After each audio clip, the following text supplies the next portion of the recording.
The reheating furnace roared at 2100 degrees, radiating a dry, punishing ambient temperature that baked the sweat deep into the heavy, burn-scarred canvas of my apron. I kept my eyes locked on the blinding core of the flame, rotating the hollow steel blowpipe with a steady, rhythmic turn of my wrists. The molten gather of clear glass at the end of the pipe glowed a furious, aggressive orange. If I stopped turning for even 3 seconds, gravity would pull the liquid silica off center, ruining 4 straight hours of painstaking calibration and breath control. I didn't stop. I never stopped. The literal heat was a physical weight against my chest, but it was a familiar, predictable pressure that kept the chaotic noise of the rest of the world entirely locked out of my basement studio. The heavy metal security door at the top of the concrete stairs suddenly slammed open, hitting the cinder block wall with a metallic crash that shattered the insulated rhythm of my workspace. "Onyx, I need a massive favor," Hank Gutierrez yelled over the deafening roar of the atmospheric burners, taking the metal stairs 2 at a time. He was wearing a stark white catering jacket, his collar unbuttoned, his face pale and shining with panicked sweat. My entire contracted bartending staff just walked out. They got a better cash offer for a private corporate gig across town. I have 150 people upstairs waiting for the opening champagne toast, and I have exactly 0 people to pour it. I pulled the pipe from the heat, resting the heavy steel on the yoke of my bench. I grabbed a thick wad of wet newspaper and cupped the glowing glass, the water instantly vaporizing into a thick, hissing cloud of steam as I shaped the gather. "I'm a glass artist, Hank. I don't pour drinks." "It's Lainey Cox's event," Hank pleaded, stopping precisely at the edge of my taped safety perimeter. The divorce party, disguised as a high society charity gala. "If this fails, Marceline, the gallery director, pulls my vendor contract for the entire upcoming season. You own this building. You know the layout of the upper floor. Just put on a clean apron and stand behind the crystal fountain for 30 minutes. Pour the bottles. That's it. Please." I looked at the molten glass cooling on my pipe, the aggressive orange fading to a dull, solid red as the structure stabilized. Lainey Cox, the new head curator, who had leased the expansive upper floor of my building 3 months ago. I had watched her work from a distance, always moving, always organizing, carrying a digital clipboard like it was a tactical shield against the world. She was 36, fierce, sharp-edged, and entirely exhausted. I kept my distance, preferring the predictable geometry of my glass over the complicated, status-driven politics of the gallery above. But Hank had fed me for a month when my primary furnace cracked last year and I couldn't fulfill orders. 30 minutes, I stated, transferring the pipe into the annealer to let the piece cool safely overnight. I stripped off my burnt canvas apron, washed the fine layer of soot from my forearms in the deep utility sink, and pulled a clean, black, linen apron over my dark t-shirt. I didn't complain. Hank was a good man trapped in a logistical nightmare. I followed him up the concrete stairs, through the service corridor, and into the polished, aggressively air-conditioned environment of the main gallery. The sensory contrast was jarring. Downstairs was fire, dirt, and raw creation. Upstairs was cold Italian marble, stark white walls, and a crowd of people wearing expensive silk and tailored suits, evaluating art they only understood through price tags. I took my position behind the massive, tiered champagne tower. Hank handed me a stack of white bar towels and a chilled, foil-wrapped bottle. I didn't engage in small talk with the guests who immediately crowded the perimeter. I applied the exact same mechanical precision to pouring the sparkling wine as I did to measuring silica and soda ash. Lift, tilt, precisely 45 degrees, pour, wipe the rim, serve. Between pours, I watched Lainey from across the room. She was wearing a highly structured emerald dress that looked more like armor than evening wear. She was speaking to a group of older, wealthy potential donors, her smile bright and perfectly fixed. But her hands betrayed her. They were clenched so tightly around her digital tablet that her knuckles were bone white. I noticed the microtails, the way her breathing was shallow, barely moving her shoulders, the way her eyes constantly darted toward the grand glass entrance doors every time they opened. The double glass doors opened again and the room changed temperature. Robert Thomas walked in. He didn't look like a traditional threat. He wore an immaculate, custom-tailored charcoal suit and a practiced, easy smile that charmed the front desk staff instantly. But the moment he stepped fully into the room, the atmosphere around Lainey seemed to plummet to freezing. Her spine went entirely rigid, The donors she was speaking to politely excused themselves, sensing the sudden, toxic shift in the air. Robert didn't stop to check his coat. He walked directly toward her, bypassing $500,000 worth of curated art entirely. I kept my hands busy with the heavy bottles, rotating a fresh one from the ice bucket, but my focus narrowed onto their vector. I didn't like the way he positioned his body.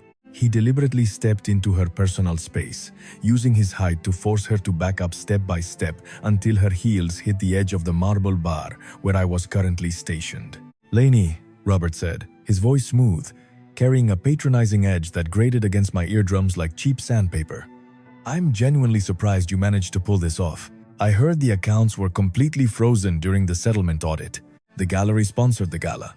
"Robert," Lainey replied, her voice tight, maintaining a rigidly professional volume so the nearby guests wouldn't hear. "And you explicitly weren't on the guest list." "I'm still a major patron of this establishment," he countered smoothly. He reached out and picked up a full champagne flute from my bar without looking at me, treating me like part of the furniture. "I just wanted to see how you were surviving in the real world without my financial infrastructure holding you up. It looks highly stressful. Who's going to take care of the deficits now?" He leaned in, a subtle, intimidating tilt of his shoulders designed to make her feel small in her own domain. Lainey's fingers tightened on her tablet. She needed a shield, a sudden disruption to break his conversational leverage and reclaim the physical space. She took a rapid step to her left, bringing herself directly beside me at the serving station. She didn't shrink away from Robert. She raised her chin, her dark eyes flashing with a sudden, desperate defiance. "He's the building owner's operations lead," Lainey said, her voice ringing out clearly, intentionally drawing the attention of two nearby board members. She gestured toward me, "And he asked you to step back." She didn't look at me for permission. She stepped beside me and didn't blink. I moved one foot forward, shifting my weight, and didn't give him the space back. I reached under the bar, pulled a fresh, chilled bottle of sparkling water, and popped the cap. I poured it into a clean, tall glass. I stepped smoothly into the narrow gap between Lainey and Robert, breaking his line of sight, and handed the water directly to her. "Hydration is critical during high-stress operational events, Miss Cox," I said, my voice a low, steady rumble that cut effortlessly through Robert's manufactured charm. I planted my heavy work boots firmly on the marble floor, permanently occupying the space Robert was trying to claim. "Do you require anything else for your perimeter?" Lainey exhaled a shaky breath she had been holding for 3 minutes. She took the water glass, her fingers brushing the condensation on the cool glass. "No, this is exactly what I needed. Thank you." Robert scoffed, a short, ugly sound. "How incredibly quaint. You're hiring the hourly help to play security now." "The gallery is a private, curated event space, Mr. Thomas," I stated, turning my head just enough to meet his gaze directly. I didn't raise my voice or posture aggressively. I didn't need to. "The bar is currently closed for restocking. I suggest you view the exhibits." Robert stared at me for 3 long seconds. He searched my face for intimidation or deference and found a complete, unnerving absence of both. He read the absolute certainty in my posture. He set his champagne flute down on the marble with a sharp, aggressive clack that sent a drop of wine spilling onto the pristine surface. "I'll go view the centerpiece," Robert sneered, adjusting his expensive cuffs. "I hear the 1920s Venetian swan is exceptionally fragile." He turned and walked deliberately toward the center of the room. Lainey watched him go, her shoulders sagging a fraction of an inch as the immediate, suffocating threat retreated. "I'm sorry," she murmured, keeping her eyes locked on Robert's back. "I shouldn't have used you like that. I just needed him to back off before I lost my temper in front of the board." "You utilized an available physical resource to secure a boundary," I replied, pulling a towel to wipe the spilled champagne from the marble. "I don't take offense to practical logic." She finally turned her head to look at me, a genuine, focused curiosity breaking through her exhaustion. "You're not a caterer, are you? Your hands are too steady." "I own the glass studio in the basement," I said. Hank was short-handed. Before she could respond, a terrible, resonant sound echoed through the high-ceilinged gallery. It wasn't a dull crash. It was the distinct, high-pitched, musical ringing of antique crystal fracturing violently against solid marble. The entire room went dead silent. The string quartet in the corner abruptly stopped playing. Lainey spun around. In the exact center of the gallery, the main overhead spotlight illuminated an empty display pedestal. At the base of the pedestal, shattered into 100 jagged, glittering pieces, lay the 1920s Venetian glass swan. It was the crown jewel of the charity auction. Robert didn't look at the wreckage first. His eyes went straight to Lainey, checking if the room was watching. He didn't reach out to help. He just took a deliberate half-step back, keeping his expensive leather shoes clean of the debris, wearing an expression of exaggerated, theatrical shock. "Oh, my profound apologies," Robert said loudly, his voice carrying effortlessly to every corner of the silent room. "I simply brushed against the display case. It wasn't secured properly to the plinth. Negligent curation, really." Lainey pushed away from the bar, her face entirely devoid of color, her breathing accelerating into a near panic attack. She walked toward the wreckage on trembling legs, the crowd parting to let her through. Marceline Martin, the gallery director, pushed through the donors, her eyes wide with absolute horror as she looked at the shattered, priceless glass. "Lainey," Marceline gasped, pressing a hand to her chest. "That piece was on temporary loan from the Milan estate, the liability clause. $50,000. Robert supplied helpfully, examining his perfectly manicured fingernails, payable immediately upon destruction. "I recall reading the specific contract language when I still handled your legal team, Lainey. It's a shame your personal accounts are currently locked in probate. The gallery will have to absorb the full cost. I imagine that instantly terminates your employment contract here." Lainey sank to her knees on the cold marble floor. She reached a shaking, bare hand out toward the largest, razor-sharp piece of the shattered swan's wing. "Don't touch it." My voice cut cleanly through the panicked murmurs of the crowd. I walked out from behind the bar, untying the black catering apron and dropping it onto the counter. I crossed the room, the heavy tread of my boots echoing on the stone. I knelt directly beside Lainey, physically blocking Robert's view of her face. "The microscopic edges of fractured Venetian glass are razor-sharp," I told her quietly, pulling a pair of heavy, heat-resistant leather work gloves from my back pocket. I slipped them on, flexing my fingers. "You'll cut your hands to ribbons." "It's gone," she whispered, her voice completely broken. A singular tear broke free, tracking down her pale cheek. "He broke it. He broke everything I built. Glass is never gone." I corrected her, keeping my tone perfectly level, devoid of pity but heavy with absolute certainty. "It just changes state." I looked up at Marceline, who was standing frozen. "Get a broom and a clean, dry dustpan. Do not let anyone step inside this perimeter. One stray shoe will crush the microfragments." "Onyx, it's pulverized," Marceline said, wringing her hands in distress. "The auction begins in exactly 2 hours." "Get the dustpan," I repeated, my voice leaving no room for debate. Robert let out a low, mocking chuckle. "You can't glue a $50,000 antique back together, basement boy. The structural integrity is permanently compromised. It's garbage." I ignored him entirely. Engaging with him gave him power. I focused solely on the geometry of the disaster on the floor. I used my gloved hands to carefully lift the largest structural pieces, the heavy, weighted base, the elegant curved neck, the fragmented, delicate wings. I arranged them methodically on a clean, thick linen napkin provided by Hank. I didn't rush. Rushing resulted in secondary fractures that couldn't be repaired. Lainey watched me, her breath hitching in her chest. She was watching her entire life collapse, and I was treating the wreckage like a solvable equation. "Bring the napkin," I told her, standing up with the heaviest, sharpest pieces securely immobilized in my leather grip. "Where are we going?" she asked, her voice hollow, standing up slowly. "Downstairs," I said. "We have an hour and 45 minutes. Follow my path." I led her out of the crowded, whispering gallery, bypassing the staring donors, and walked down the concrete stairs into the basement. The heavy metal security door clicked firmly shut behind us, sealing away the classical music, the panic, and the toxic, suffocating scrutiny of her ex-husband. My studio was still intensely hot, quiet, and smelled heavily of burnt cherry wood blocks and hot silica. It was a fortress of practical application, a place where things were made, not destroyed.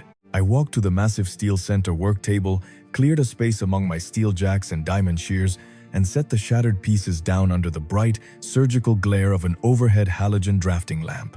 Lainey stood awkwardly near the door, her arms wrapped tightly around her chest, completely out of place in her tailored emerald dress among the soot, the heavy machinery, and the cooling furnaces. I walked over to an old, worn, leather armchair, sitting in the corner of the studio. It was my designated space for planning, the only chair in the room without a scorch mark on it. I dragged it closer to the work table, situating it near a small radiant space heater to combat the draft coming off the cold concrete floor. "Sit," I instructed gently. "I can't sit," she said, her voice rising in a frantic spike of panic, her eyes darting around the room. "I have to call my lawyers. I have to find a way to liquidate my 401k to cover the gallery's insurance deductible before Marceline drafts my termination papers." "Sit down, Lainey," I repeated softly but firmly. I pulled a heavy, fleece-lined canvas work jacket from a peg on the brick wall. I stepped into her space, holding the jacket open. She stopped pacing. She looked at the rough canvas, then turned and slid her bare, shivering arms into the sleeves. The jacket was massive on her, smelling faintly of wood smoke and clean laundry, but the heavy insulation immediately stopped her physical shivering. She collapsed heavily into the leather armchair, burying her face in her hands. "I don't know how to stop fighting him," she confessed, the words muffled, stripped of all her curated armor. "Every single time I build something, he finds a way to remind me that he holds the hammer." "He holds a hammer," I agreed. I didn't rush immediately to the broken glass.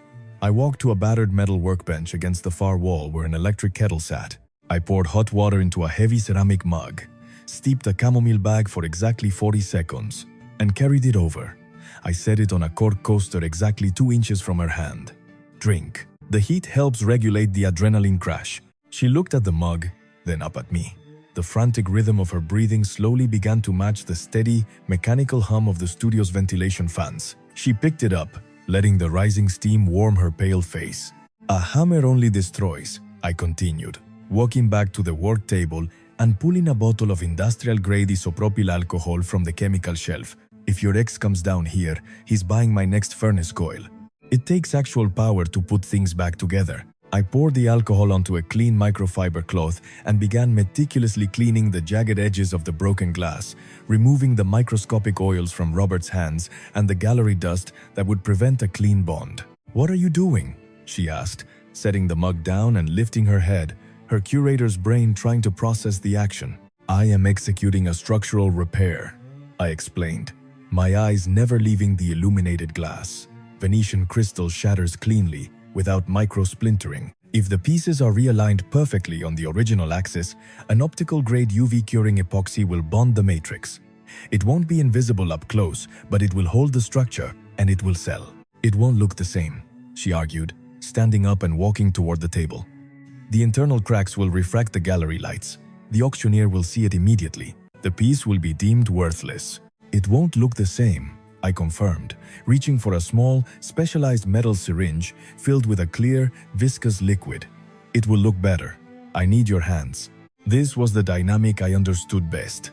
She provided the steady presence, and I provided the execution. I didn't offer her empty therapy. I didn't tell her she was strong. I simply demonstrated competence, proving through physical action that her crisis was solvable through methodical, disciplined labor. I used padded jeweler's clamps to secure the heavy, intact base of the swan to the steel table. I applied a microscopic, flawless bead of the epoxy along the primary fracture line of the long neck. "Hold this," I said, handing her a small, heavy steel block. "Press it exactly against the left side of the neck. Don't push hard. Just provide a static wall so the glass doesn't slide when I apply pressure." She stood beside me, shedding the heavy canvas jacket onto the chair. Her hands were surprisingly steady as she pressed the steel block into position. We were inches apart, our focus entirely synchronized on the fragile curve of the glass. I aligned the broken head, pressing it into the epoxy. "Hold your breath," I murmured. The slightest exhalation could shift the alignment. The UV light clicked on, casting a harsh purple beam directly onto the joint. The clock over the annealer chewed through the minutes. I counted to 7 in my head, watching the liquid polymerize. "Click off. Release," I said. She pulled the steel block away. The glass held perfectly under the harsh halogen glare. She exhaled a long, shaky breath, a small sound of pure, unadulterated relief escaping her lips. It held. "Physics doesn't lie," I replied, moving my tools to the shattered wing. This was the complex phase. The left wing had shattered into 5 distinct, jagged shards. Gluing them would leave visible, ugly fracture lines throughout the delicate molded feathers, exactly as Robert had intended. I set the syringe down. I walked to the small, secondary crucible at the back of the studio. It held a small, glowing pool of molten glass. I had been keeping hot all day for a different project. I pulled a thin tungsten rod from the rack, dipping the tip into a jar of finely milled, pure gold powder, and then directly into the molten glass. I pulled out a thin, glowing thread of gold-infused liquid fire. Lainey stepped back slightly as the raw, blistering heat radiated into the room. "What are you doing?" "Kintsugi," I answered, keeping my eyes locked on the glowing thread so it wouldn't cool too fast. The Japanese art of repairing broken pottery with gold. It treats the breakage and the repair as part of the history of an object, rather than something shameful to disguise. "You're going to weld antique glass with gold?" she asked, awe bleeding into her voice, replacing the panic entirely. "I'm going to integrate the damage," I said. I carried the glowing rod to the table. "I need your hands again," I told her quietly. "I have to apply the gold while the fracture is under slight pressure, but I need both my hands to manage the microtorch and the rod." She didn't hesitate. She stepped right up to the steel table, standing shoulder to shoulder with me. The ambient temperature from the molten glass on the rod was intense, baking the air between us. The heat turned her voice thin for a second as she positioned her hands.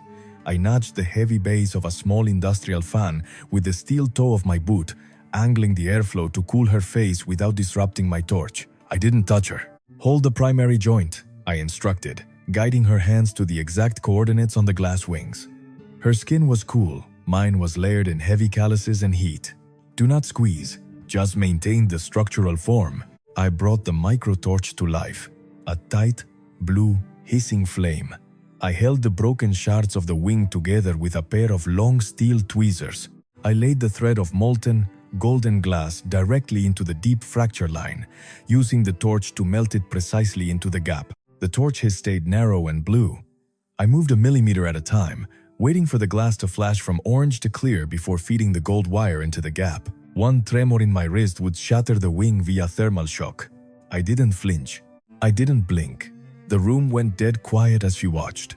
When I pulled the torch away, the wing was whole, but instead of an invisible crack, a brilliant, shining vein of pure gold ran through the crystal, catching the harsh halogen light and refracting it with stunning brilliance. It wouldn't pass a museum conservation panel, but for an auction crowd under spotlights, it would read as intentional art.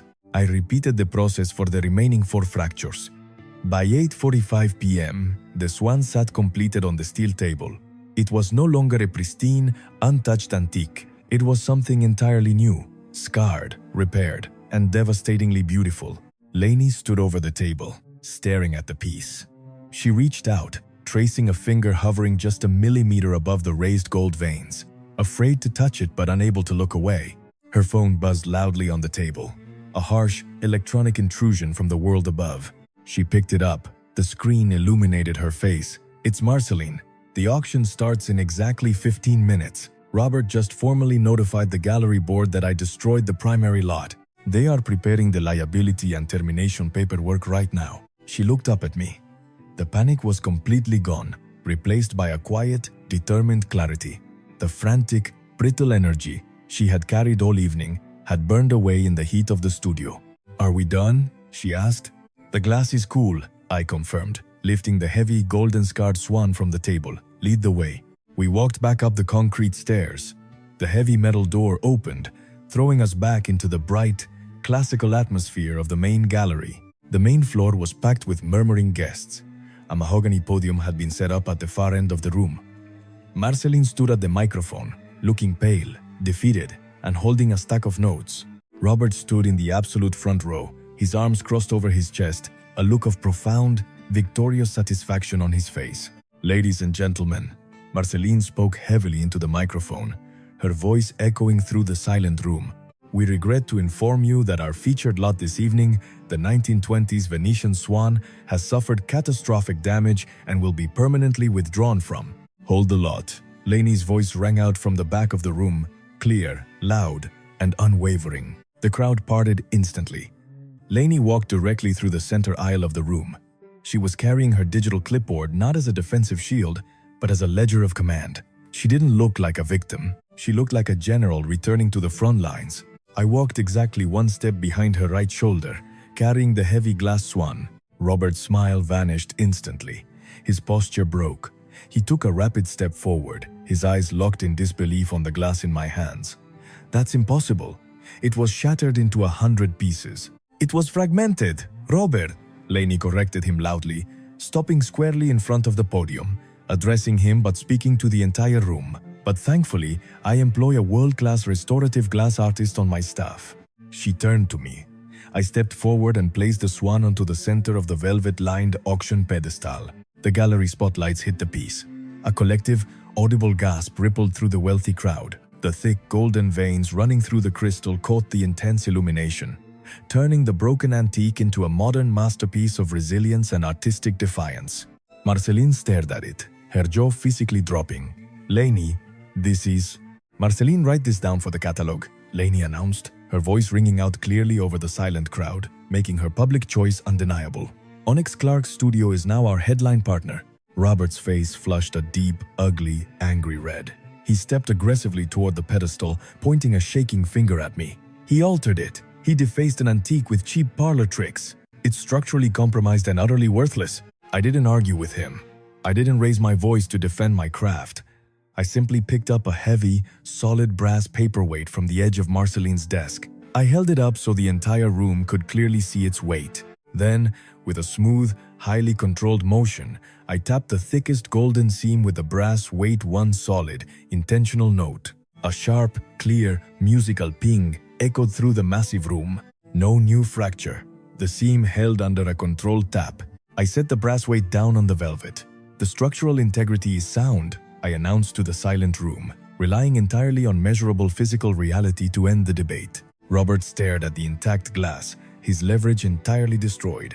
The public humiliation in front of his peers was total and undeniable. He turned on his heel and walked rapidly toward the exit, the crowd parting silently to let him leave in disgrace. As the crowd erupted into bidding, Hank caught my eye from the catering doors. He lifted one enthusiastic thumbs up. His vendor contract was saved. Lainey didn't even watch Robert go. She turned to Marceline, her voice commanding, "Start the bidding at 60,000. Her mouth twitched like she was trying not to smile and failed. I didn't stay for the rest of the auction. My job was done.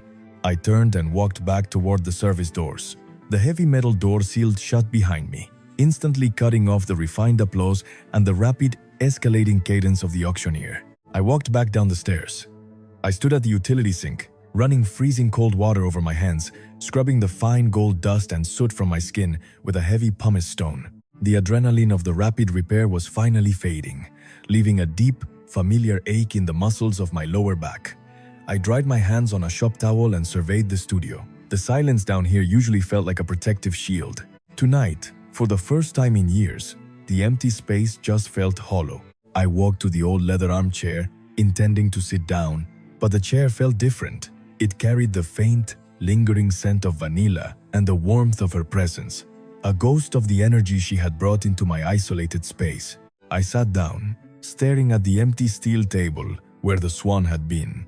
20 minutes later, the heavy metal door opened. I didn't turn around. I just listened to the soft sound of her heels descending the concrete stairs. Lainey walked into the dim light of the studio. She walked directly over to the work table, trailing her fingers over the cold steel where we had executed the repair. 85,000, she said softly into the quiet room. An anonymous donor in the back row. He said the gold made the history of the piece priceless. Good, I replied, my voice low and tired. Your accounts are safe. She turned to look at me sitting in the chair. The rigid, brittle armor she had worn all night was completely gone. She looked exhausted, her hair slightly messy, but the frantic tremor in her hands had finally stopped. She walked over to my chair. She didn't make a speech about gratitude. She reached into the pocket of her dress and pulled out a folded piece of thick, high-quality gallery paper. She placed it on the small table next to my chair. "What is this?" I asked, looking at the document. "It's a contract," she said, her voice steady and clear. "Effective tomorrow morning, the upper floor will no longer just be a gallery space for imported antiques. I am officially shifting the curation to feature modern architectural glass, exclusively." I looked at the contract, scanning the top line, then looked up at her. "I don't mass-produce my work, Lainey. I work at my own pace." "I know," she said, stepping closer. She reached out and rested her hand gently on the arm of my chair. It wasn't a demand, it was an anchor. I don't want mass production. I want a partner. Someone who knows how to fix things when the room goes quiet.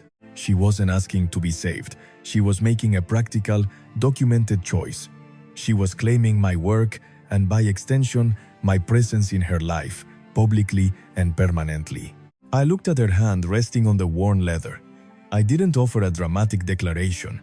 I reached out and placed my hand over hers, a brief, steady pressure to acknowledge the terms of the agreement. Tomorrow at 6, the furnace will roar again, I told her, my voice returning to its normal, grounded rhythm. And this time, the upstairs doors will already be unlocked. Lainey smiled, a true, relaxed expression that finally reached her eyes. It's on my schedule. The end. Closing thoughts. I learned that true strength isn't about remaining perfectly pristine and untouched by the world. It's about taking the broken pieces of your life and forging them into something new and undeniably resilient. Real love isn't about dramatic rescues. It's the quiet, steady consistency of someone who sits with you in the dark and helps you do the heavy lifting when things fall apart. Please like and subscribe so we can share more stories like this.